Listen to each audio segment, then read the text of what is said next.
தந்தையும் மகனும் மலைப்பகுதியில் நடந்து சென்று கொண்டிருந்தனர். அப்பொழுது மகனின் காலில் முள் குத்தியது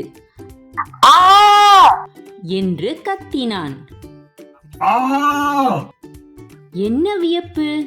அவனுடைய சத்தம் அவனுக்கே திரும்பி கேட்டது.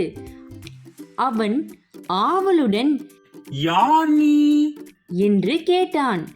திரும்ப அவனுக்கே யார் நீ என்று ஒலி கேட்டது. இதை கேட்டதும் அவனுக்கு கோபம் வந்தது. நான் கேட்பதற்கு பதிலளிக்க முடியாதா என்று திட்டினான். அவனுக்கு மறுபடியும் அவன் கேட்டதையே பதிலாக வந்தது. அவனது கோபம் இன்னும் அதிகரித்தது.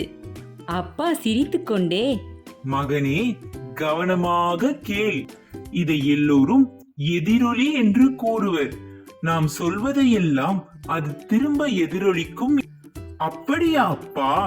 இது தெரியாமல் கோபப்பட்டு விட்டேனே என்றான் மகன்.